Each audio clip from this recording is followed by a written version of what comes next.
Այս խելացի անասնաշենքի տերը Վիգեն Ղարիբյանը նոր է սկսել անասնապահությամբ զբաղվել։ Պետական աջակցությամբ կառուցվել է անասնաշենքը, օրեր առաջ էլ կովերն են Հայաստան հասել։ Կովերը ներկրել ենք Հոլանդիայից, տոհմային Հոլշտեյն տեսակի կովեր են, բարձրակիտ,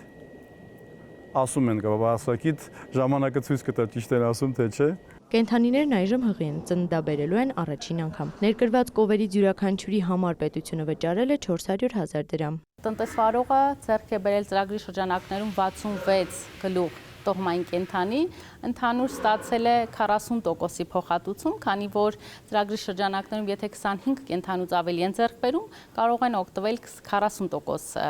փոխհատուցման բաղադրիչից, եթե մինչև 25 կենդանի, ապա 30% փոխհատուցումից։ Մեկ այլ տարբերակ էլ կա՝ վարկի սուբսիդավորում։ Եթե տեղի շուկայից են ձեռք բերում խոշոր եղջերավոր անասունը, ապա 2% տոկոսադրույքով են վարկ ստանում, եթե այլ երկրից 3%։ Դավարաբուծության զարգացման ծրագրից օգտվել է 51 շահառու։ Դիմում հայտերը շատ են, հատկապես դավարաբուծության մասով եվրոպական երկրներից ներկրելու, այս պահին աշխատանքներ են իրականացվում, ուսումնասիրություններ, ունենք հաստատված հայտեր եւ ունենք հայտեր, որոնք գտնվում են ուսումնասիրման փուլում։ Քանի որ առաջին անգամ էին զբաղվելու անասնապահությամբ, պատմում է Վիգեն Ղարիբյանը, հատկապես անասնաշենքը կառուցելիս մանրամասն ուսումնասիրել են ամեն մի մանրուք։ Էկոնոմիկայի նախարարությունը տվել է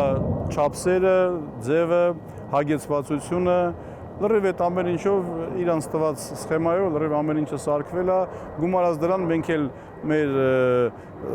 ինչքան որ կարդացել ենք,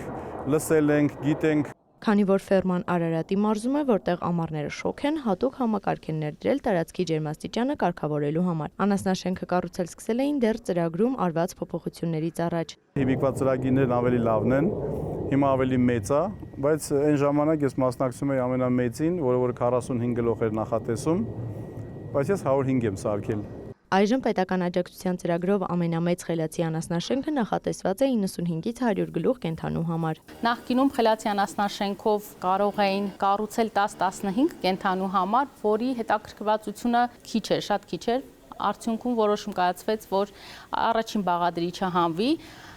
բիզնեսի համար կամ ֆերմերների համար հետաքրքիր չէր փոքր անասնաֆերմայի տարբերակը, հիմնականում օգտվում էին 40 եւ 45-ի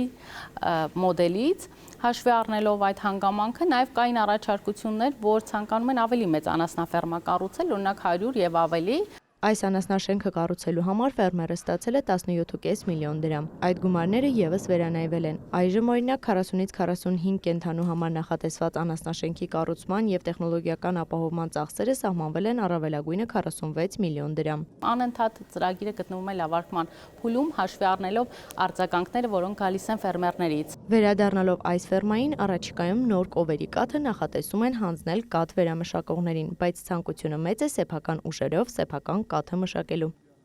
Էմմա Վարդանյան, Հովհաննես Քյուրքչյան, լուրեր։